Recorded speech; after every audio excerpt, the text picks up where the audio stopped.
નમસ્કાર મિત્રો, મારી ચેનલ નુપુસ કિચન અમેઝિંગ ગુજરાતી ફૂડમાં સ્વાગત છે। આજે આપણે બનાવીશું લૂણીનું શાક। આ રીતની આપણે લૂણી લીધેલ છે, એના જે આ પાન છે એનું આપણે શાક બનાવવાનું છે।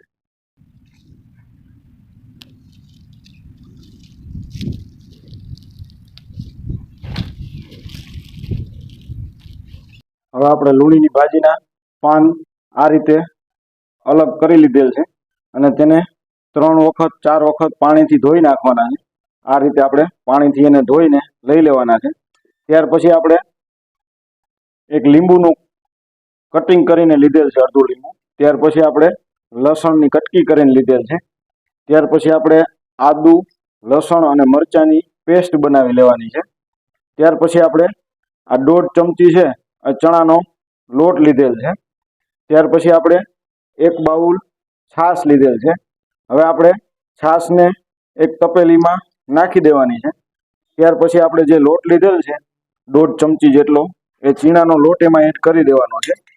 ત્યાર પછી આ રીતે આપણે હલાવી આ લોટને છાશ સાથે મિક્સ કરી લેવાનો છે। આ રીતે આપણે હલાવીને મિક્સ કરી લેવાનો છે। હવે આ છાશ અને ચણાની લોટનું મિશ્રણ આ રીતે એકદમ ઘટ તૈયાર થઈ ગયેલ છે, એમાં ગાંઠ ન રહે એ રીતે મિક્સ કરી લેવાનું છે। હવે આપણે આ જે લૂણીની ભાજીના પાન છે તેને બાફવા માટે નાખીશું। હવે આપણે એક વાસણમાં આ રીતે પાણી ઉકળવા માટે મૂકી દીધેલ છે, તેમાં આ લૂણીની ભાજી છે તેને આપણે બાફવા માટે નાખીશું।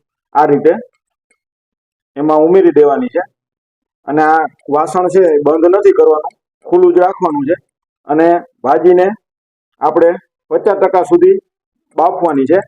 એકદમ બાફી નથી નાખવાની, અધકચરી છે એ બાફવાની છે। બાફવામાં 1 ચમચી મીઠું એડ કરવાનું છે અને ત્યાર પછી આપણે આ રીતે મીઠું હલાવીને મિક્સ કરી લેવાનું છે અને હવે આને 2 મિનિટ સુધી બાફવા દેવાની છે। 2 મિનિટ જેટલો સમય થઈ ગયેલ છે અને ત્યાર પછી આપણે આ રીતે આ ભાજીને એક વાસણમાં આ રીતે કાઢી લેવાની છે। વઘાર કરવા માટે 2 ટેબલ સ્પૂન તેલ ગરમ કરવા માટે મૂકી દેવાનું છે। તેલ ગરમ થઈ ગયેલ છે, એમાં આપણે અડધી ચમચી રાઈની એડ કરીશું। ત્યાર પછી આપણે નાની ચમચી જીરું એડ કરીશું। ત્યાર પછી આપણે તેમાં થોડી હિંગ એડ કરવાની છે। ત્યાર પછી આપણે જે લસણના કટકી કરેલ હતી એ ઉમેરવાની છે। ત્યાર પછી તેમાં આદુ, મરચાં અને લસણની જે પેસ્ટ કરેલી હતી એ પેસ્ટ ઉમેરી દેવાની છે। હવે આપણે ગેસને સ્લો કરી દેવાનો છે। ત્યાર પછી આ રીતે આપણે હલાવી અને લસણને, આદુને આ રીતે તેલ સાથે પકાવી લેવાનું છે। એ હળદર એડ કરવાની છે। હળદરને આ રીતે આપણે તેલમાં પકાવી લેવાની છે।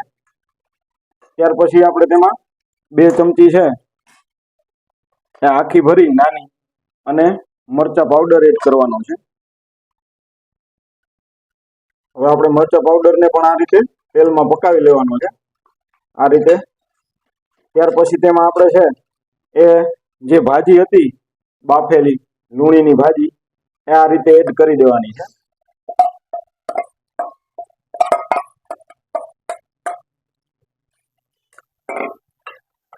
ત્યાર પછી આપણે તેને હલાવવાની છે, આ રીતે તેલમાં જ તેને પકાવશું।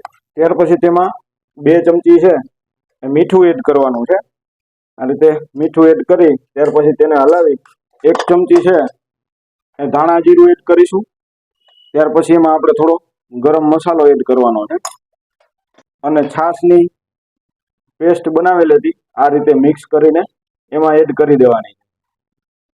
હવે આપણે પાણી નથી નાખવાનું, આ છાશ અને ચણાના લોટની જે આપણે તૈયાર કરેલી હતી પેસ્ટ એ એડ કરી દેવાની છે। ત્યાર પછી આપણે આને થોડી વાર મીડિયમ ગેસ રાખી અને આ રીતે હલાવતા રહેવાનું છે। ખટાશ માટે આપણે ઉપરથી થોડું લીંબુ ઉમેરી ત્યાર પછી હવે આપણે લાસ્ટમાં તેને આ રીતે ઢાંકી દેવાનું છે અને જ્યારે આપણે જમવાનું હોય ત્યારે જ તેને ખોલવાનું છે। તો તૈયાર છે આપણું લૂણીની ભાજીનું ચણાના લોટવાળું શાક। આવી નવી નવી રેસીપી જોવા માટે મારી ચેનલને સબસ્ક્રાઈબ ન કરી હોય તો અત્યારે જ કરી લ્યો અને વિડીયોને લાઈક અને શેર કરશો। આભાર।